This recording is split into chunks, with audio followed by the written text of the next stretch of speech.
Since time began, been symbolic of evil, destruction, death. Out of the slime and darkness it comes to inflict its life-destroying poison on the careless, the unwary, the unprotected. No sane person would deliberately expose himself to its venom. No intelligent person would venture within striking distance of its fangs. Yet today, young people are flirting with a poison every bit as deadly as that of the snake.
One of the potentials for illegal drug traffic is the school.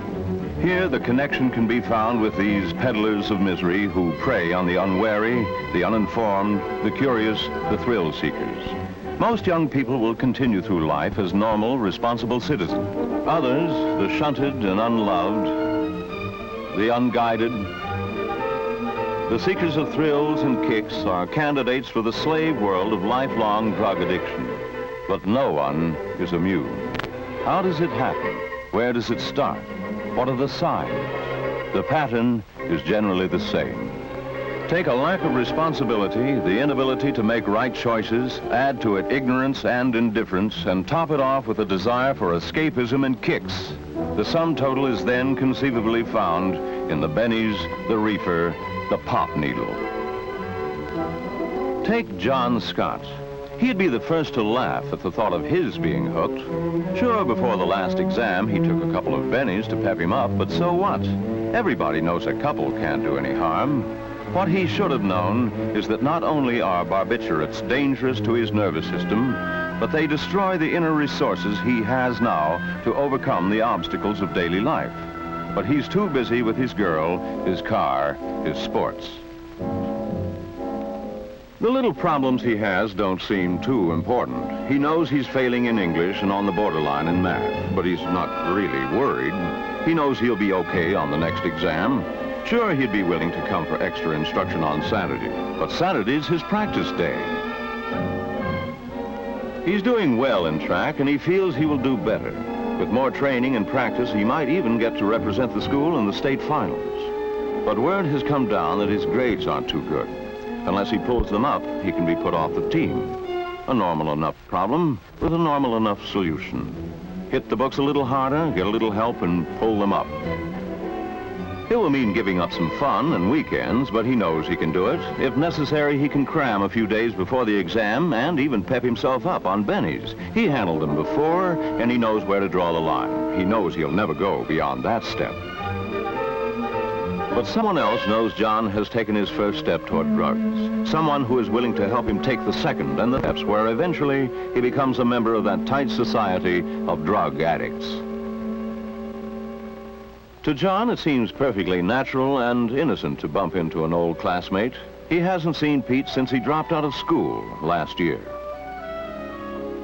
From the looks of him, he seems to be doing well on his out-of-town selling job. What John doesn't know is the selling job is pushing dope, and the long absence from town prison. Their accidental meeting calls for a little celebration, and Pete has just the thing. There's a little private party going on tonight, plenty of fun and laughs. Take a break a little. It sounds good, but today's his father's day off, and John needs his help with some school problems. If there's another party sometime, maybe he can make it then. But Pete isn't interested in sometime or maybe or squares. If you want to swing, call him. Right now, he's got to split. He's got to find fish ready to be hooked, victims to supply him with money for the heroin he needs today and tomorrow and tomorrow.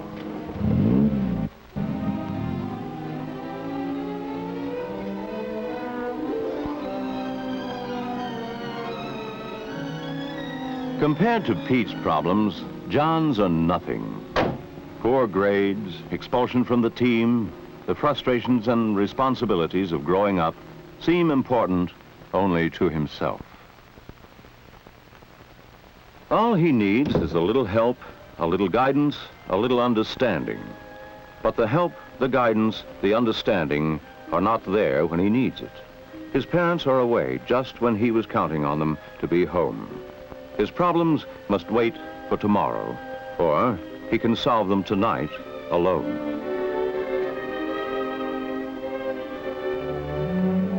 Only he can go just so far alone. During his childhood, he was loved, helped, protected. Suddenly, that's all gone. Now he's in a man's body, he's expected to be a man, to stand alone on his own 2 feet. This he will gladly do, but he needs a little push. He needs someone to help him over the hump of schoolwork that's troubling him.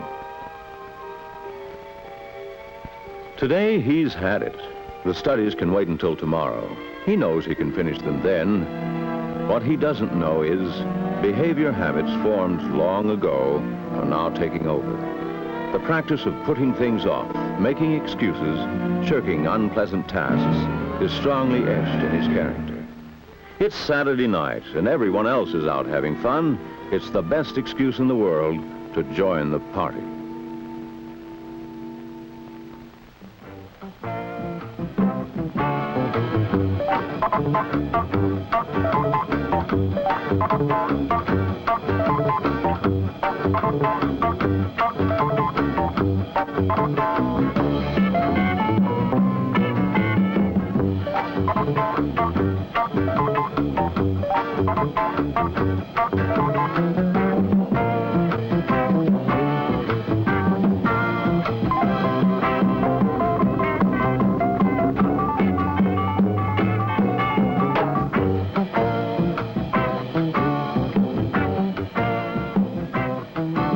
John, the party is swinging. Just the thing he needs to pep him up. The stage is set, the principal players are in position, the curtain is up.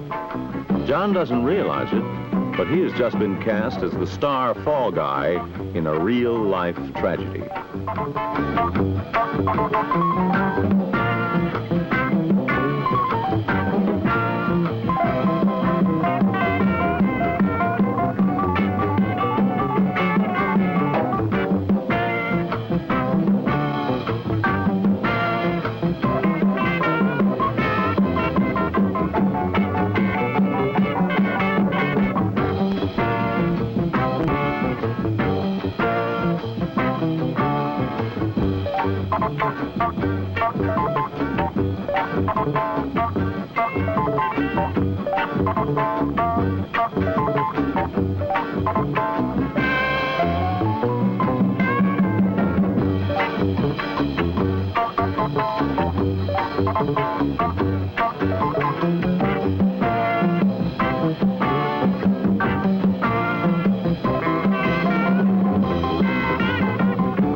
Of the dance, the excitement of Helen and several beers have taken effect. Inhibition and caution are forgotten.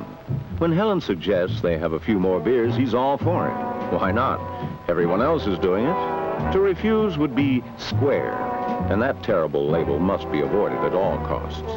Besides, he's never been high on it before, and he never will. He can handle the stuff. The only trouble is he can't handle so much. Under the influence of the beer, Helen comes through as much more friendly. He's flattered by her attentions and her interest in him. If he could see her arms scarred by the needle marks, he would know she's a hype. If he could see her police record, he would know she works for Pete. Pete and Helen know their parts well. They've been through it before, and they know the time is right. Throw out the sucker bait. It's time for the next step. The next step is the garage. There, some of the gang are really blasting. That's where the real action is. Come on and take a look. Take a trip from Squaresville. Live a little and see what it's like for yourself. The senses are dulled just enough to be reckless. Helen, the music, the beer, the promise of excitement press in on him. Now, curiosity has to be satisfied. And why not? It can't do any harm to look.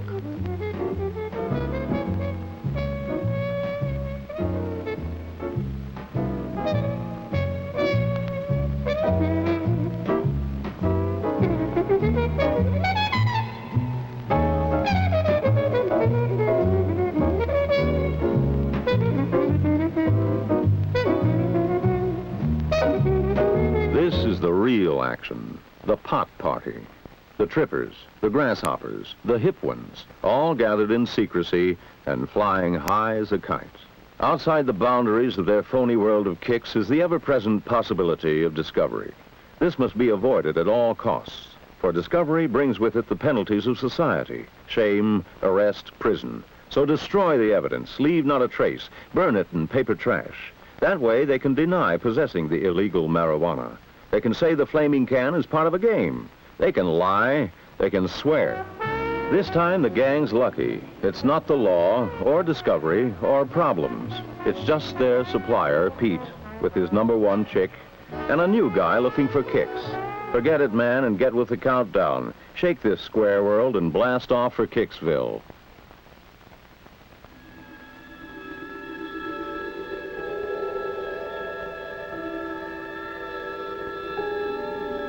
To John, his first pot party looks exciting. Everyone seems to be having fun. Best of all, there are no parents, no other adults, no one to interfere with the fun. The feeling of importance, of belonging, of putting one over is taking hold. Pete intends to tighten that hold, to squeeze it, to hook it, to lock it in. Now's the time to introduce the joints. But Pete has learned the rules well. A pusher can never be caught with the stuff on him. Instead, he must leave it, stash it, get it from a flunky.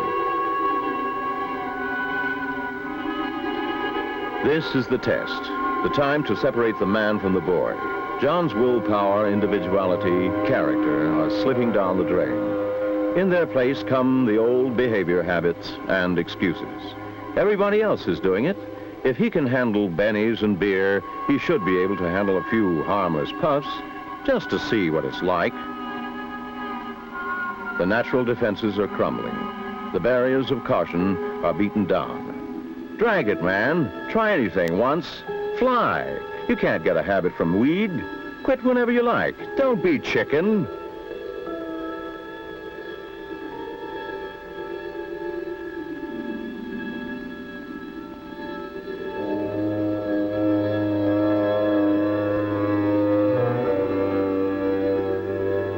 Come on, man.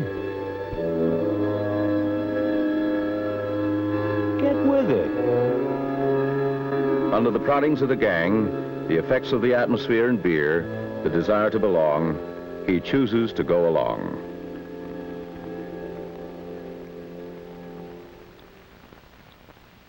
John surrenders his dignity and lays his future on the chopping block. Not whether it's good or bad or right or wrong. But if he stopped to think, he would see the stupidity of it all. Now he's too involved to think. He's having kicks. He's away and flying. Up, up, out of this world.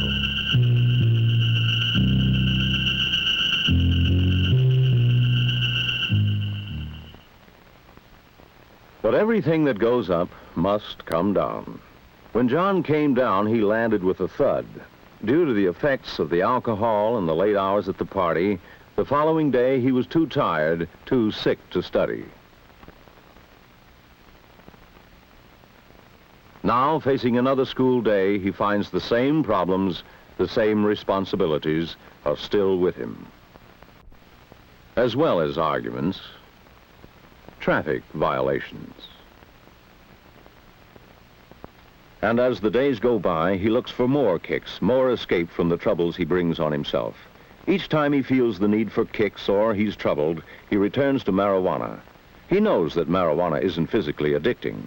He doesn't know he's become psychologically dependent on it. But he's not worried. He knows he can handle it. In time, the continued use of marijuana causes psychic and physiological changes in his body. While under the influence of marijuana, his blood pressure increases. He feels unusual hunger and his central nervous system changes. His perception of depth and dimensions is radically changed. A low curb appears as a precipice. With a distortion of sight and sound, time is suspended.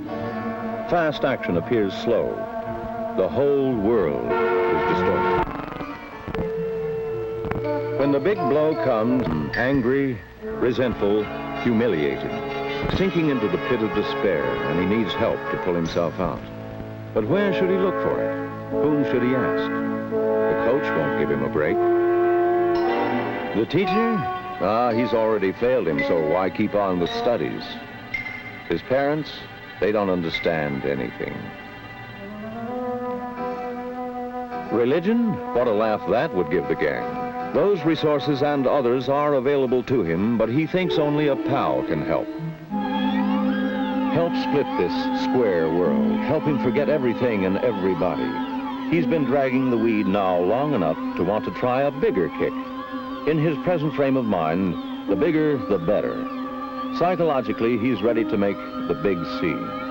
His pals have introduced new props, and he's anxious to examine them. Caution, intelligence, normal defenses go up in pot smoke. Hank is a real hike, a hooked mainliner beyond hope. He is long past getting any kicks from marijuana. His body is conditioned to heroin, one of the most powerful, dangerous drugs known to man. So dangerous that its importation, even for medical uses, has been banned in the United States since 1925. Every day, the cost of his habit rises. $80, $90, $100 a day and more. Every day, he must have increasing amounts of the drug. To get it, he will lie, steal, murder, even trap the innocent. The outfit that he uses is the drug addict's only friend.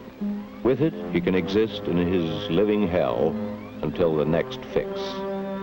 Without it, he will suffer the unbearable tortures of withdrawal from the drug. To prepare the venom for his bloodstream, he empties heroin onto the spoon. Every grain is precious and cannot be spilled or wasted.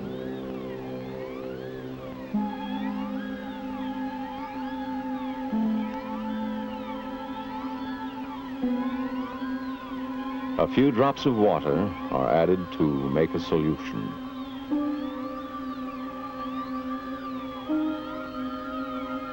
Then the small wad of cotton, usually dirty, is placed on the spoon to serve as a filter. The solution is then drawn through the cotton filter and into the needle. This cotton is saved and used again and again, for if the addict is ever caught without the drug, he can cook the cottons and squeeze out a small amount. This is it then, the big time, the main line, the high point of every drug addict's existence. Of every 1,000 hikes who ride the toboggan to hell, only a few ever get on.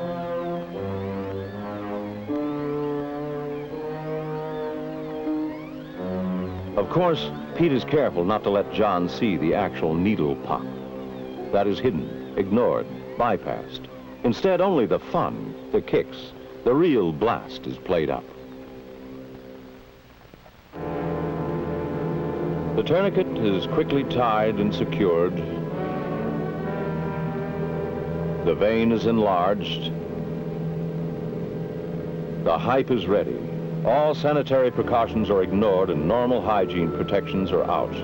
All addicts run the risk of infecting themselves with tetanus, hepatitis, venereal, and other diseases. But in a race with time to stop withdrawal, he doesn't think of such things. Right now, all that matters is the dirty needle, the germ-infested cotton, the poisonous drug. By now, John is psychologically ready for stronger drugs. To his confused brain, the idea of joining Hank in a bigger kick is highly enticing.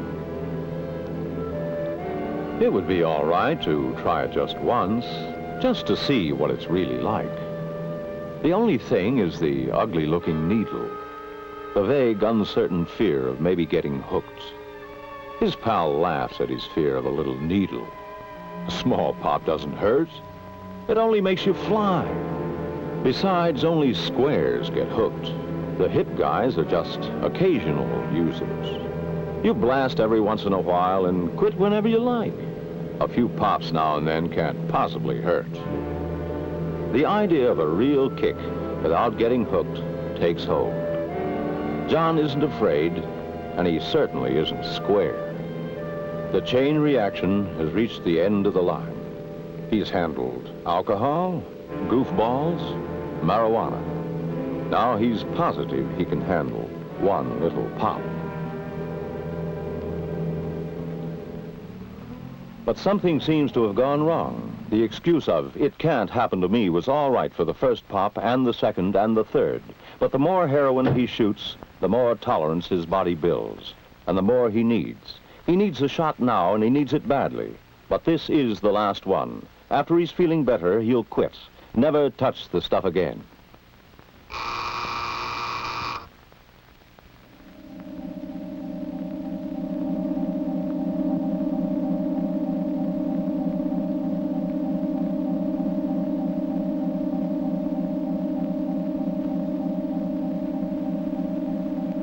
Hank immediately recognizes the withdrawal symptoms in John. Nervousness, nausea, watering eyes, running nose. Too bad, but his pal Pete isn't around to fix him up. Hank needs every grain he has for his own fix. There's nothing to do but wait till Pete comes with more stuff. In the meantime, sweat it out, pal. You wanted kicks? Now pay the price.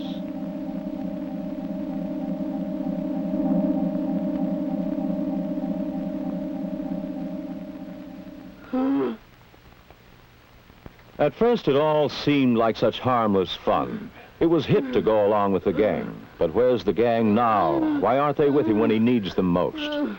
Too late, he realizes that by joining to belong, he's more alone than ever. This is the one trip he must take all alone. Only he himself can experience the unbearable agony of withdrawal.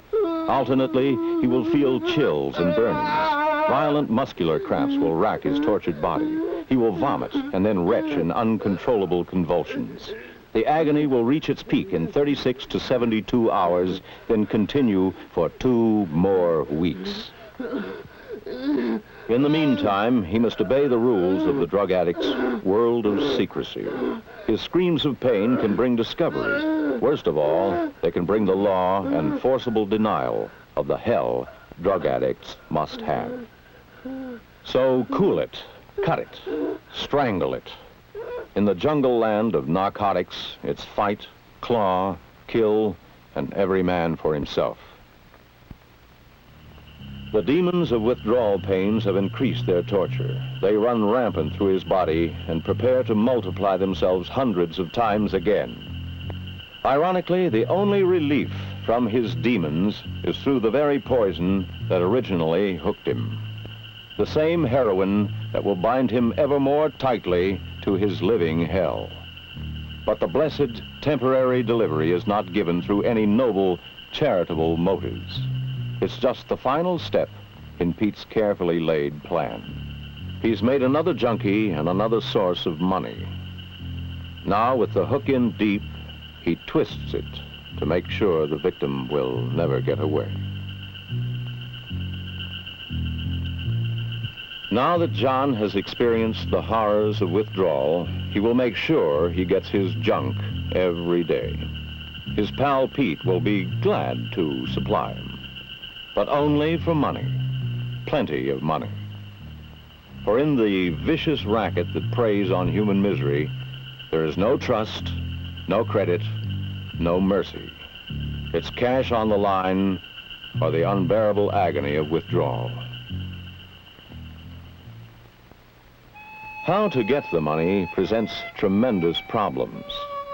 To secure this money, John must now do things he would never dream of doing before he was hooked. First, he sold his wristwatch, then his hi-fi. Today, it's his mother's best silverware. Although always pressed for more and more money to support his habit, John must preserve outward appearances. Every day, he must go through the motions, the pretense of living a normal life. No one must ever know he's a hopeless junkie. But the law enforcement officers, ever alert to the deadly drug traffic, are about to know.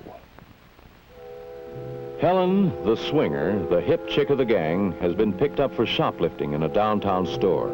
Her previous arrests for shoplifting and prostitution, her addiction to narcotics, weigh heavily against her. But the shame, the stigma, the prison sentence she faces are of second importance now. Her immediate problem is getting another fix to hold off the terrible withdrawals. In police custody, she knows a fix is impossible. So she will settle for the next best thing and cooperate with the law. She will sell the gang, her friends, her soul for the help she needs to face the coming withdrawal tortures. Swiftly acting on her lead, those of the law strike back, and another small tentacle of the drug octopus is cut off.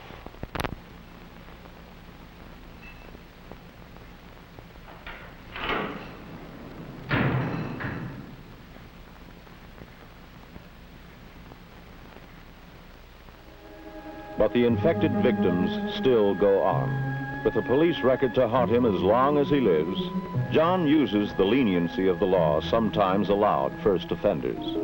So, he enters a government hospital for the very best treatment modern science can give.